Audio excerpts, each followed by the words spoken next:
Vasudevaya. Om Namo Bhagavate Vasudevaya. Om Namo Bhagavate Vasudevaya.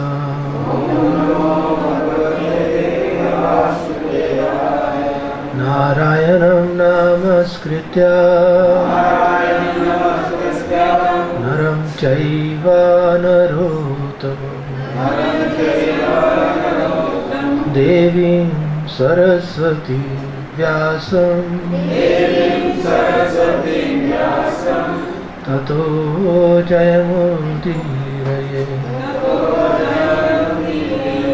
Thank you very much. Reading from Srimad Bhagavad Gita as it is. Chapter 2, text 69.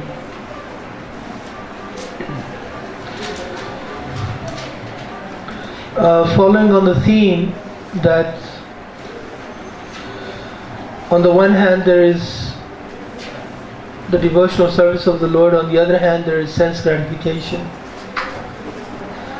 The devotional service of the Lord establishes one's intelligence or one's consciousness, and sense gratification more or less ruins it, destroys the consciousness. Text 69 now mentions that the person who is on the path of self-realization, excuse me, he is not interested in sense gratification. So it's making the point that the two are opposed more clear.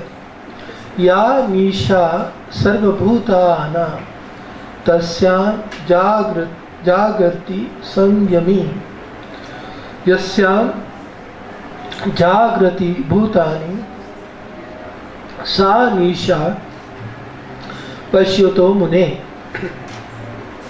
So the Krishna conscious person is being described here as sanyami. Yam means to control. Sanyami means completely controls. So Prabhupada writes the self-controlled. He is Jagati. What is night, Nisha, for Sarvabhutana, all living entities? That same night is what is wakefulness for the Sanyami, the self-controlled, the Krishna conscious person. And Yasyam, in that in which everyone is awake, Jagrati Bhutani, that same thing, Sa, Nisha, Pashyata, the person, first he was described as self-controlled, now is being described as the person who is introspective, Pashyata, who contemplates, who thinks, who inquires, who tries to discern, Pashyata Mune, that very sage who does this. So the things in which everyone is awake, he is not interested. That's night for him. So therefore this word Jagrati and Jagrati, they refer to being interested in, to be active in, or to pursue some path, some objective. And Nisha is referring to being not interested. Okay? It's as simple as that. It's a wonderful way of saying that, just lost it. It's a wonderful way of, it's a language, poetic at the same time very meaningful, that the sage is not interested in those things that Sarva Bhutana, most living entities, all living entities other than the sage, are interested in, which is sense gratification. And his interest, everyone else is asleep to, which is self-realization. What is night for all living beings is the time of awakening for the self-control. And the time of awakening for all beings is night for the introspective stage. So that's another point, that being an introspective sage is not a title, it's not a label, it's a very particular activity in which one is very much interested in spiritual life, and at the same time is very self-controlled.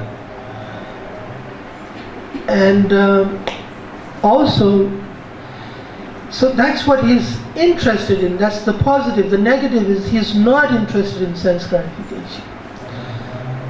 So Srila Prabhupada writes a very interesting purport. He begins by explaining that actually both parties, those who are interested in sense gratification and the person who is interested in self-realization, both of them are intelligent. He writes, there are two classes of intelligent men. One is intelligent towards material activities for sense gratification. In other words, he is very intelligent. Intelligent means he's very discerning, very discerning. This is the way to enjoy it. He becomes, not everything will do. He wants a very particular color, a very particular fragrance, a very particular form, and that's his intelligence, how he applies it. And the other, Prabhupada writes, is introspective and awake to the cultivation of self-realization. In other words, he is using intelligence and taking a lot of interest in discriminating between all the details of self-realization. So normally sometimes we find, isn't it, that people who are worldly minded, they fall asleep when a class is going on, because it's not of so much interest. All these details is like... Actually, there's a very interesting anecdote. Gaura Govinda Swami,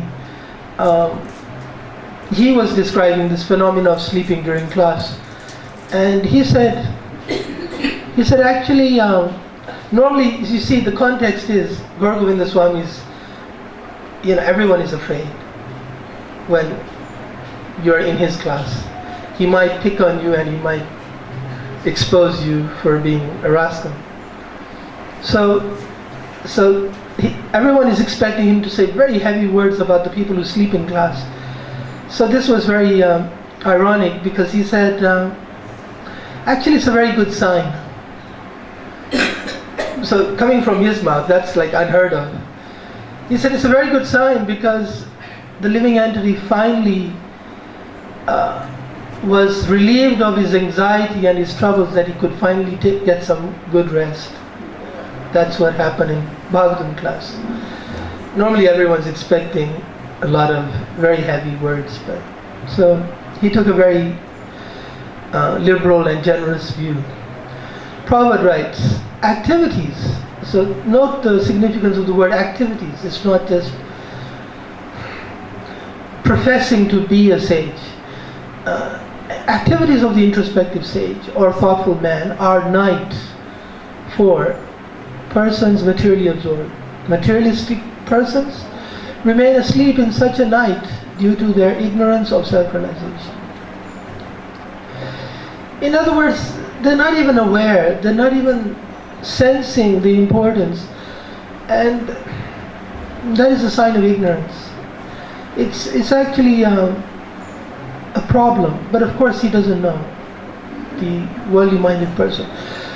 The introspective sage remains alert, that means jagrati, in the night of the materialist man. The sage feels transcendental pleasure in the gradual advancement of spiritual culture, whereas the man in materialistic activities, being asleep to self-realization, dreams of varieties of sense pleasure. So here's the contrast.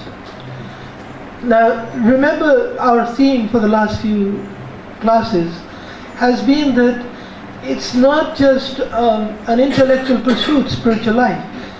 In Krishna consciousness there is an experience of pleasure, higher taste, param drishta. And the sage, the person who is interested in spiritual life, he has to be experiencing this pleasure. Otherwise he too will be interested in sense pleasure. Pleasure is pleasure. if you don't have higher pleasure, then naturally, so there has to be this experience of spiritual pleasure. The introspective man is always indifferent to materialistic happiness and distress. In other words, he doesn't even dream of them, dream of such pleasures. It doesn't even in his mind. He goes on with his self-realization activities undisturbed by material reactions. That means he doesn't wait for favorable circumstances. Do you see? It's funny, isn't it, that a materialist, he thinks of enjoyment even when there is no enjoyment. He thinks of it. It doesn't stop him. So likewise, the introspective sage, the Krishna conscious person, the devotee of the Lord, even when self-realization is, let's say, challenging, difficult, austere, it is cold, it is too hot, he still doesn't let go of that pursuit.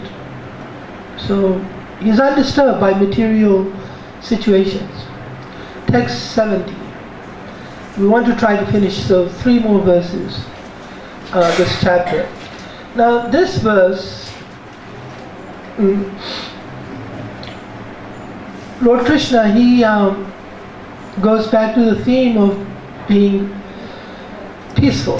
Apuryamana achala pratishtham samudram apa pravishanti yadvat tadvat kama yam pravishanti sarve sashanti mapnoti nakama kami.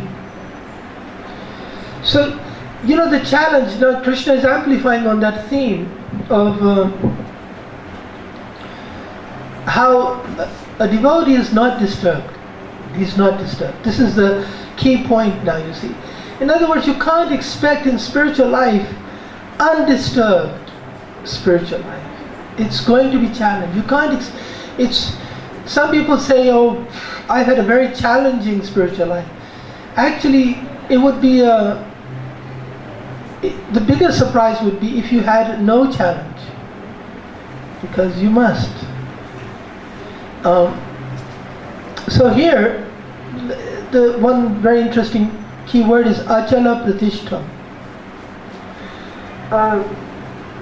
So that means he is undisturbed in the face of provocation of material desires.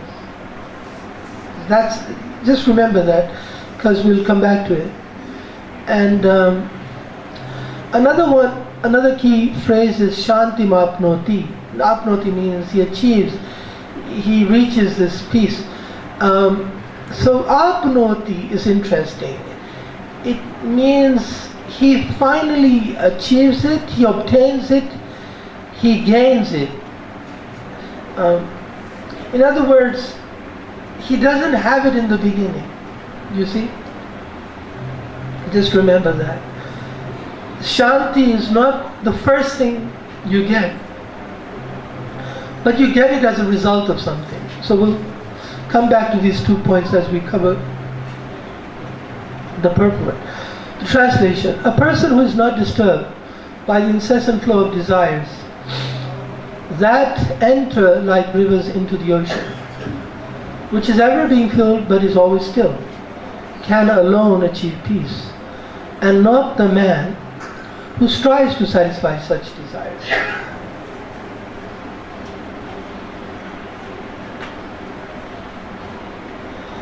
So the introspective sage and the worldly minded person, one is what's night for one is day for the other. Now Krishna is specifically breaking it down to that one is trying to fulfill the desires, and therefore he never experiences peace also.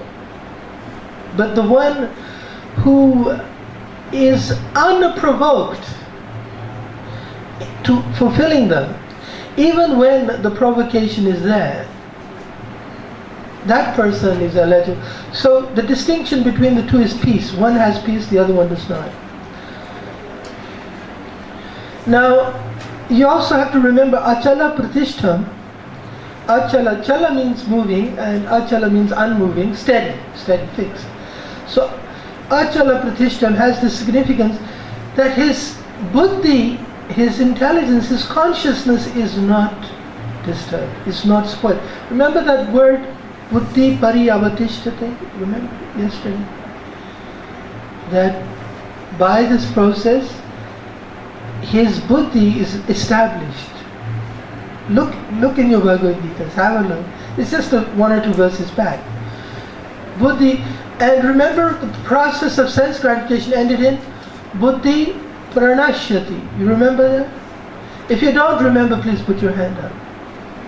Okay. Just turn a few pages. It's there. Have a look. 23 and 25. 23. 63 and 65. 63? 65. That's 3 verses. No, it's only 63 and 65. 2 verses. Okay. 63 and 65. Fine. Good. Okay. So there you see in one case you lose your buddhi, in the other case you establish your buddhi, you gain it, you protect it. So here achala pratishtha means when your buddhi, now remember the word buddhi here is meaning consciousness, and remember consciousness of a sadhana bhakta, person doing regular devotional service with a higher taste. His consciousness is not spoiled if he does not chase after material desires that come like a river. Okay. So you have two comparisons here. On the one hand, achala pratishtha, whose consciousness is not disturbed, and the kama kami. Okay, that's the two people being contrasted. The person who tries to fulfill every desire that comes, and then the person who is undisturbed by every desire that comes. Okay. So, in other words, in Buddhi Yoga, in Krishna consciousness, one will have this choice. Does he fulfill every whim that enters his mind, or does he resist? And he can only resist if he has a higher taste. Now the other word is pravishanti. Pravishanti means these thoughts do enter. You can't expect a life where the thought doesn't even enter. The difference between a yogi and a karmi is not that the yogi doesn't have desires come. It's just that he does not pursue them. But the karmi does.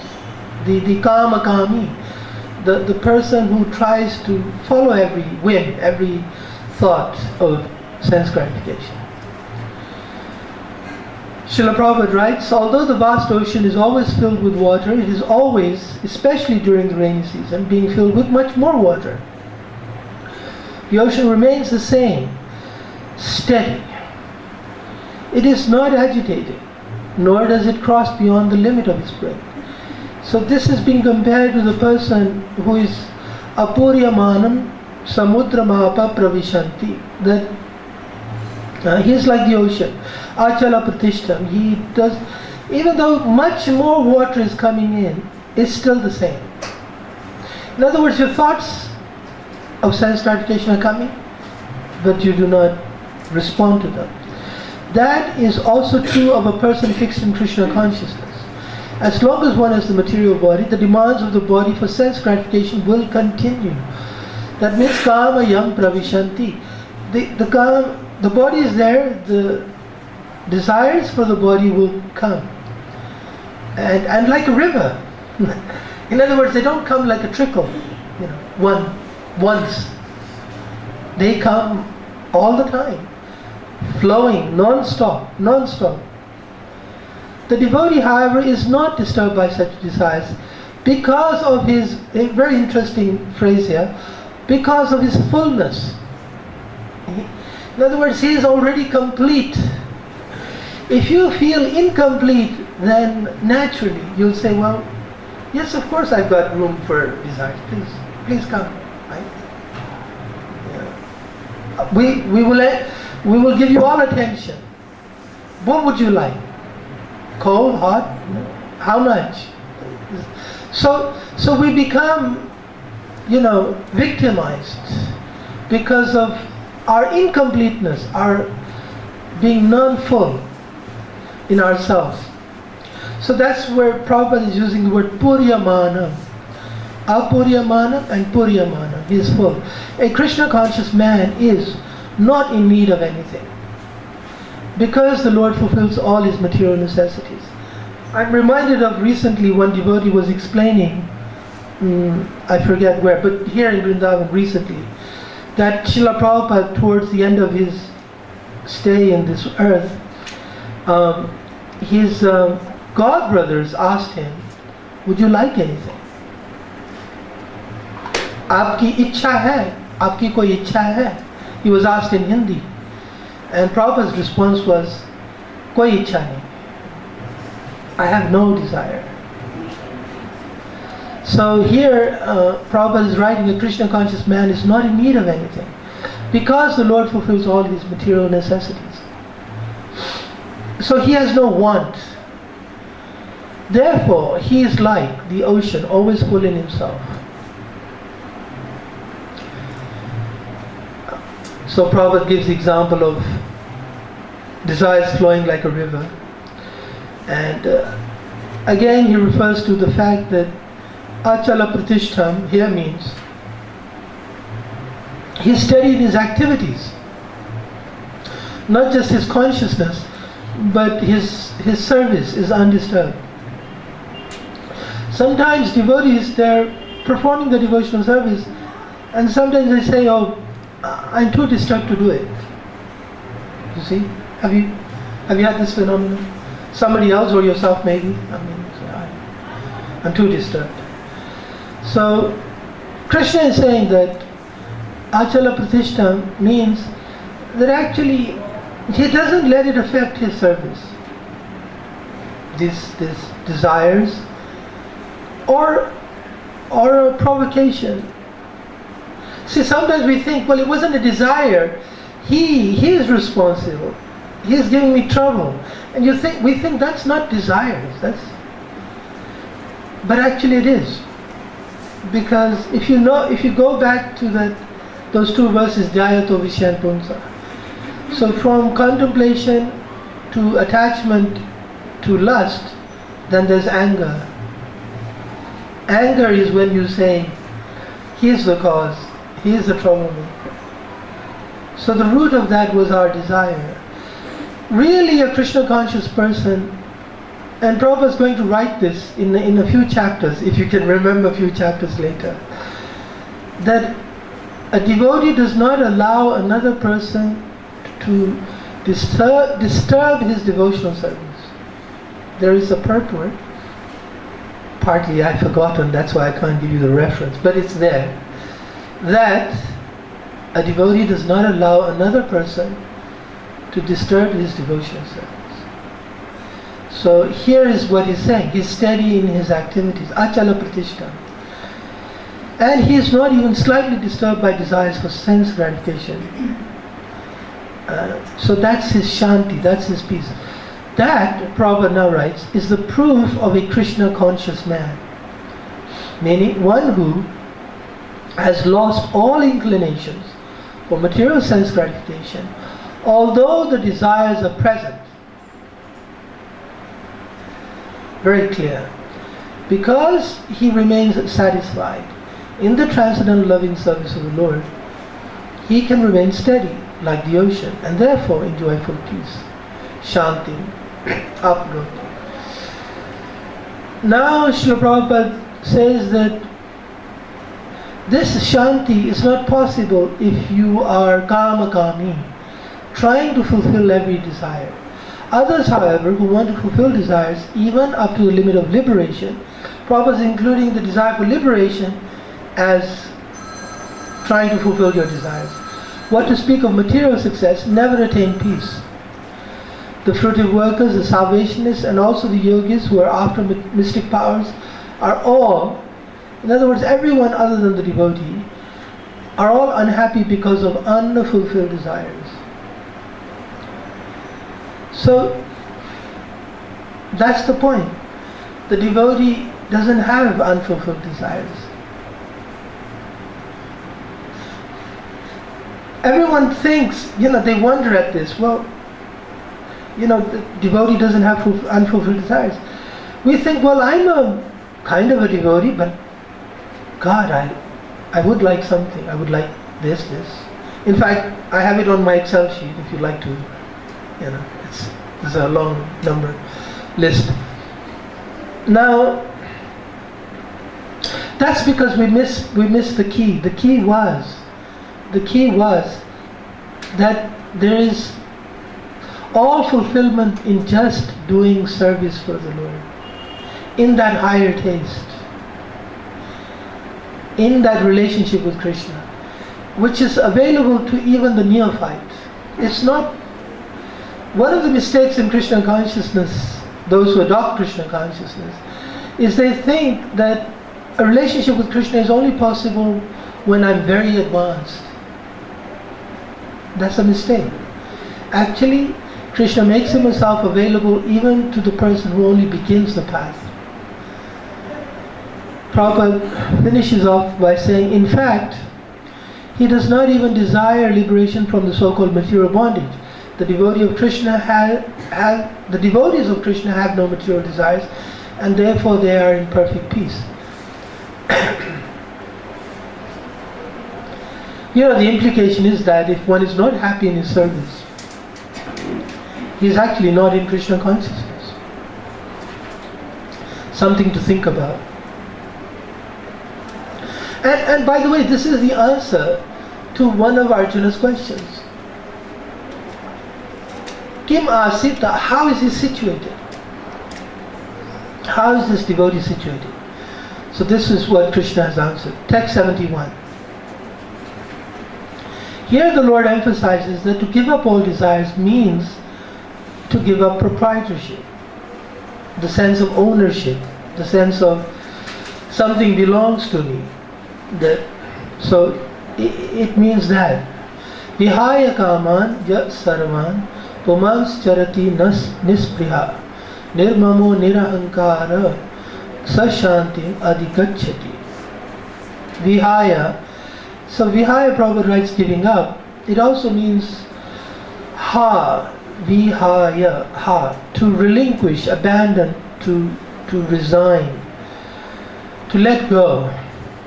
Vihaya. What? Kaman, material desires for sense gratification.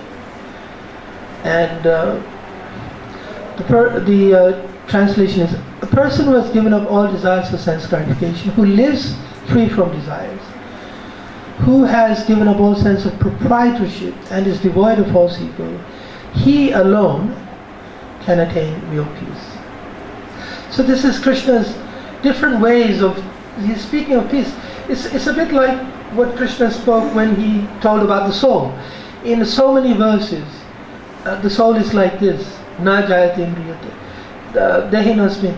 So here Krishna is speaking about the real situation of peace is one where you're free from desires, even though they're flowing, you do not seek to fulfill them, and he doesn't have a false ego, he doesn't have a sense of proprietorship, and he also he has a way of living that doesn't necessitate fulfilling any desires. Okay, so this is described as Vihaya Kama, Nispriha, Nirmama, Nirahankara. So 4, if you like, definitions or symptoms, 4 symptoms for a person who has real peace.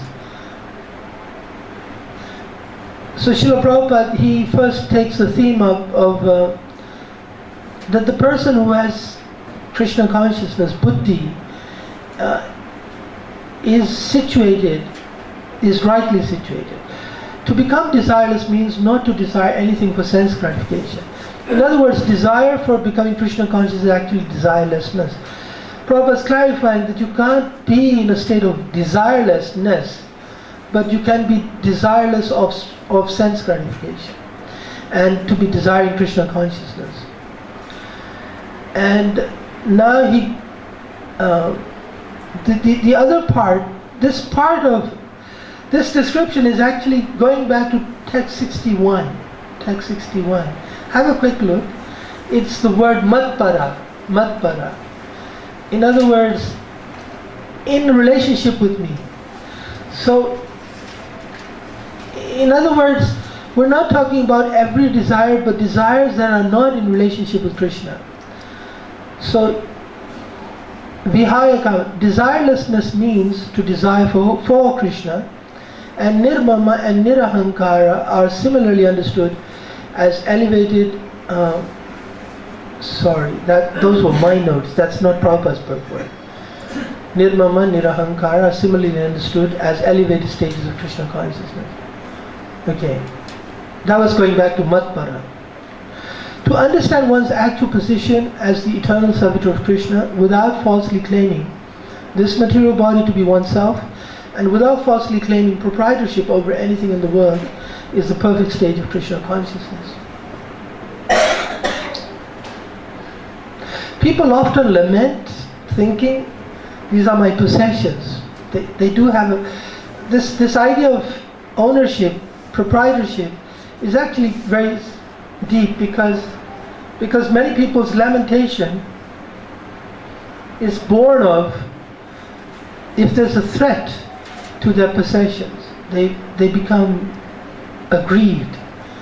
It's disturbing. So it's not so easy, but a devotee actually is free from this sense of proprietorship. One who is situated in this perfect stage knows that because Krishna is the proprietor of everything, everything must be used for the satisfaction of Krishna. The problem with proprietorship is one doesn't use it for Krishna. He wants to save it. Money, assets, power, control. He thinks if I let go, I'll be ruined. Arjuna did not want to fight for his own sense satisfaction, but when he became fully Krishna conscious, he fought because Krishna wanted him to fight. For himself, there was no desire to fight, but for Krishna, the same Arjuna fought to his best ability. Real desirelessness is desire for the satisfaction of Krishna, not an artificial attempt to abolish desires. The living entity cannot be desireless or senseless, but he does have to change the quality of the desires.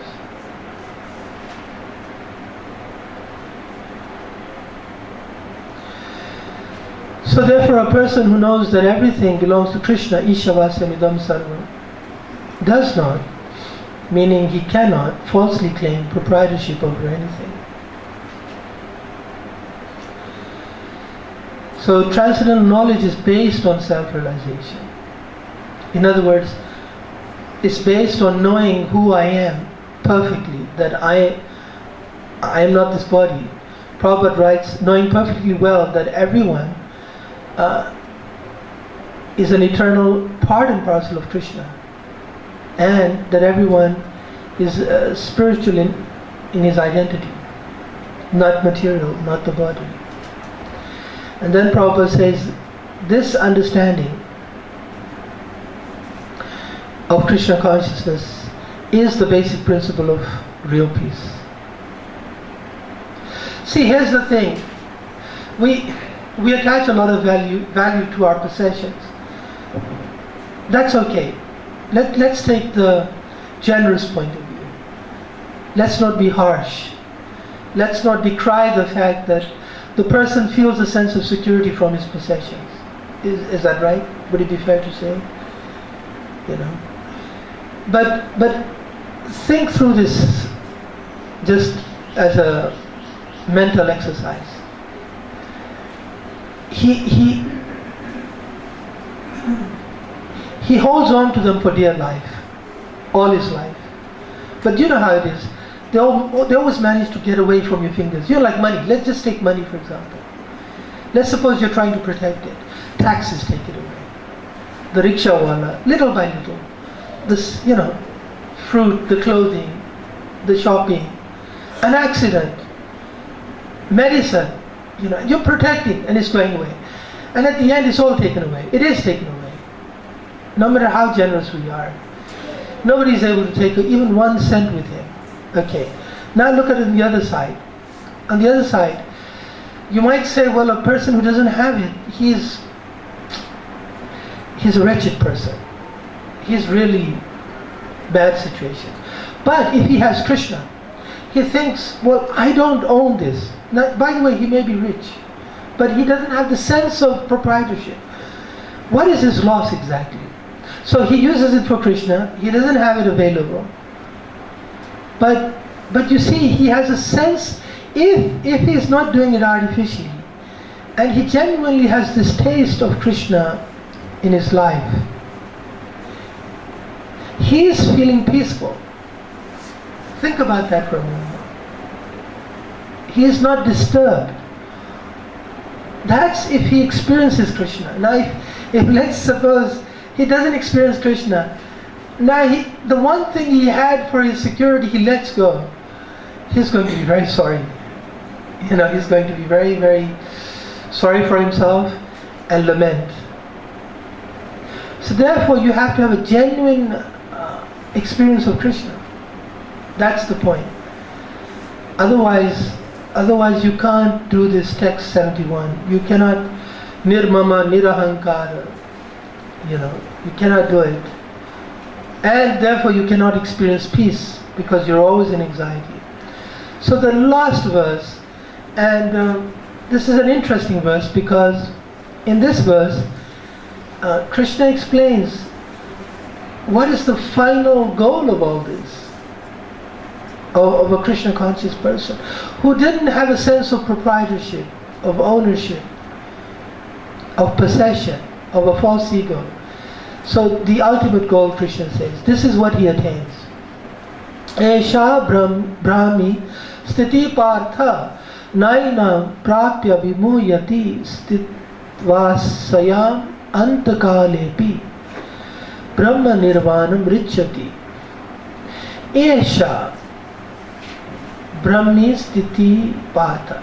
Esha, in this way situated in this way, Brahmi, in this spiritual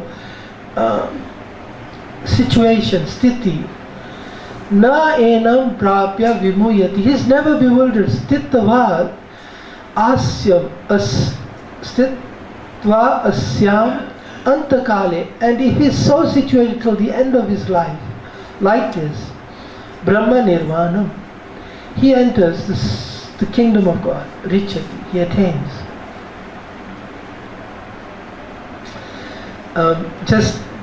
You might be interested to know the root word for Richati is the syllable Ri. And Ri has the meaning to move, to rise, advance, to reach. So Richati. Anyway, just interesting for those who care for these things. Just the syllable Ri, the vowel, has the meaning that one attains. Okay, so Prabhupada is going to explain the word Brahma Nirvanam at some length, and that it's not. I'll take the opportunity to explain this about it before we hear Srila Prabhupada. We are a little conditioned to think of these words in a way that we've come across them before coming to Krishna consciousness. We think these are the domain of the Mayavadis. They use the word Brahma, the Buddhists, Nirvana, we think, but actually they have abused the word. These words do not have the meaning that they have given to these words. These words have the meaning which Krishna intends, and which mean here, spiritual kingdom. So this is our problem, not the problem in the Gita. Sometimes people say, well, why does Krishna use such words, Brahma Nirvana? Why didn't he just say He comes to my abode. You know, Goloka, why didn't he say Goloka Vrindavan, for example? In Sanskrit, he is saying Goloka Vrindavan. But because we have, over the centuries, everyone associates these words in the way the impersonalists and voidists have begun to use them. So Esha is referring to this state of Krishna consciousness. Okay? So Esha's Brahmi Sthiti Patha, Esha's Brahma Sthiti Patha. That is the way of spiritual and godly life, after attaining which, enam prapya, a man is not bewildered, na vimuyati. If one is thus situated even at the hour of death, one can enter into the kingdom of God. Antakaleapi. Stitva asyan antakaleapi. Even at the time of death, if he's like this, situated in Krishna consciousness.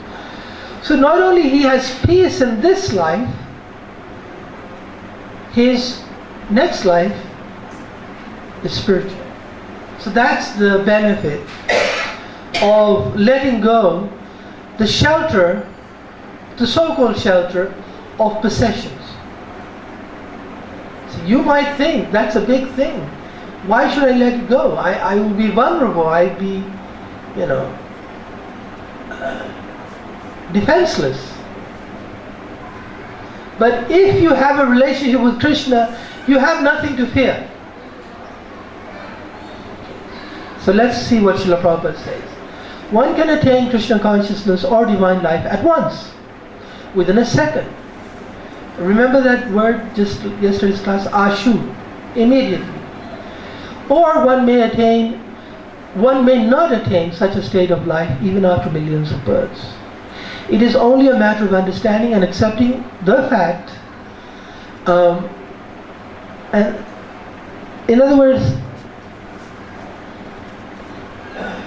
there is a difficulty to let go of our conditioning, bodily conditioning. First we think I'm the body. Remember all the way back, chapter 2, text 11, 12, 13. I think I'm the body.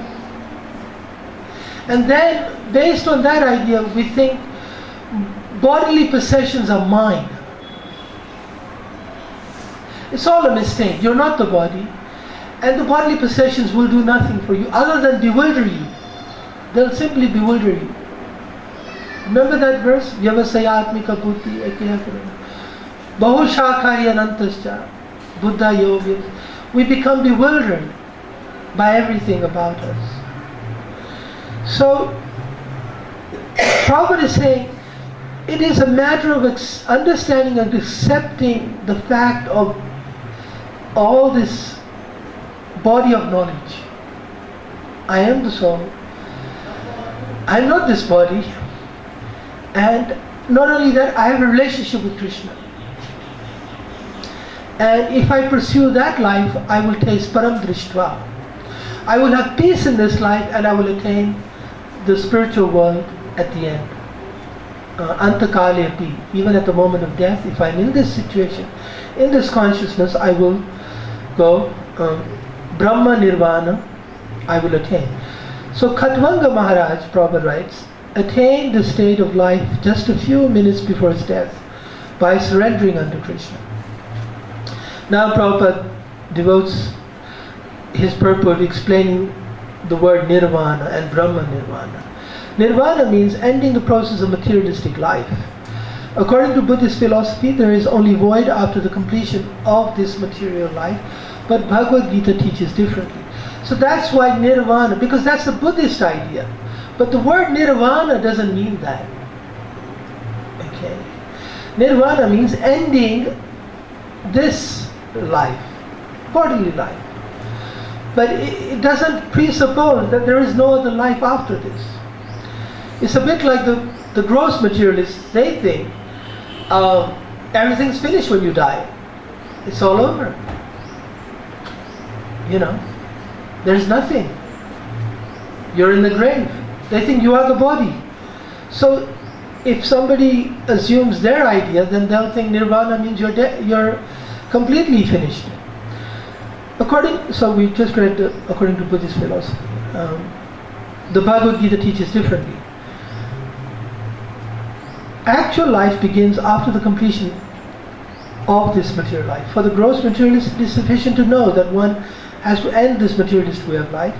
But for persons who are spiritually advanced, there is another life after this materialistic life. Before ending this life, if one fortunately becomes Krishna conscious, he at once attains the stage of Brahma Nirvana. There is no difference between the kingdom of God and the devotional service of the Lord.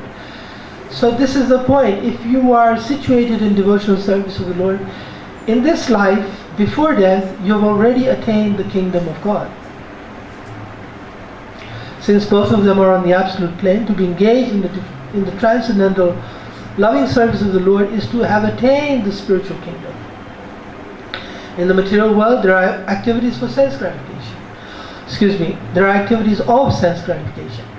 Whereas in the spiritual world, there are activities of Krishna consciousness.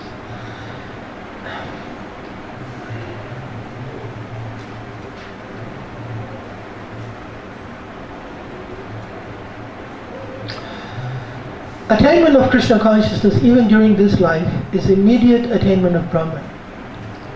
Meaning, one who is situated in Krishna consciousness has certainly already entered into the kingdom of God. Brahman is just the opposite of matter. Therefore, Brahmasthiti means not on the platform of material activities. And then Prabhupada says, therefore, Brahmasthiti is liberation from material bondage. So now, Prabhupada just says that, summarizing, Bhaktivinoda Thakur has summarized the second chapter of the Bhagavad Gita as being the contents for the whole text. Prabhupada gives an explanation. In the Bhagavad Gita, the subject matters are Karma Yoga, Jnana Yoga and Bhakti Yoga. In the second chapter, Karma Yoga and Jnana Yoga have been clearly discussed, and a glimpse of Bhakti Yoga has also been given as the contents for the complete text. Thus end the Bhaktivedanta purpose to the second chapter of the Srimad Bhagavad Gita in the matter of its contents.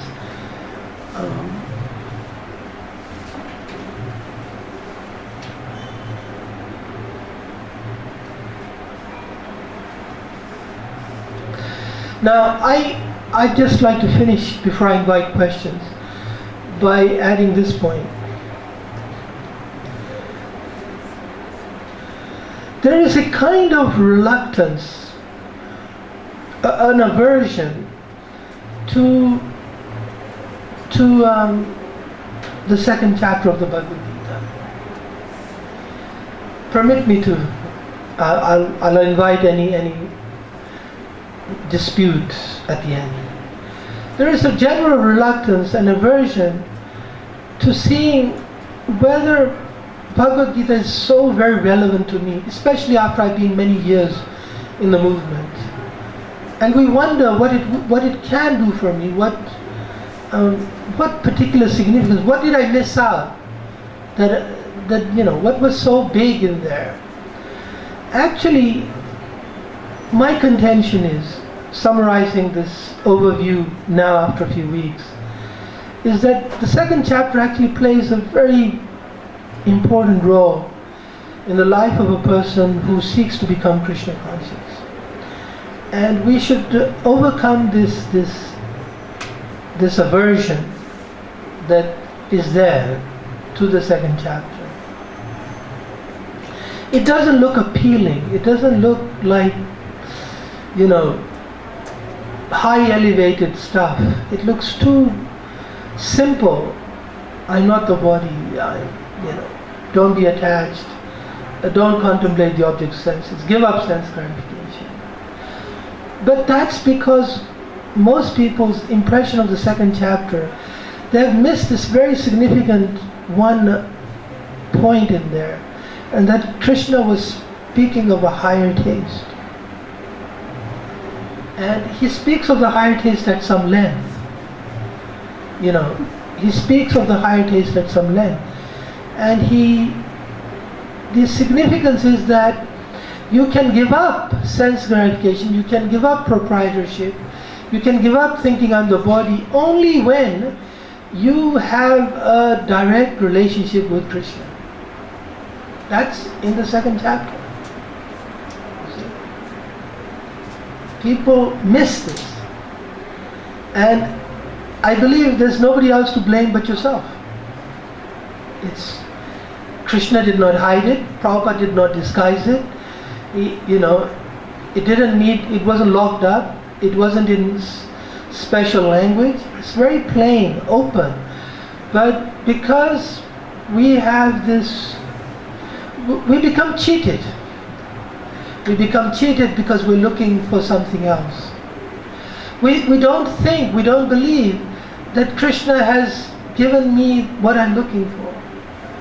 And we don't want to hear this idea, I have to give up, I have to surrender. It's also, you remember that yesterday we discussed, it sounds fanatical. Right? You remember that topic? It sounds fanatical. It sounds too simple. It sounds crazy. But there it is.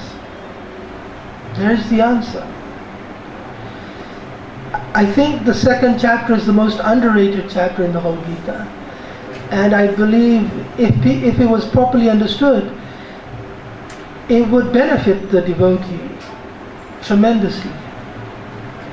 Especially the sense that Krishna is saying, have a higher taste. Then you can give up the lower taste.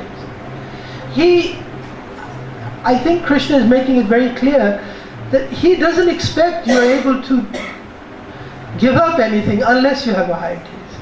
He is not, his language is such, he doesn't expect anybody to be able to give up unless he has a higher taste. And Krishna is inviting us to have that. And so if we want to benefit ourselves, to bless our own lives, we will do well to read carefully Bhagavad Gita chapter 2. So thank you very much. Are there any questions?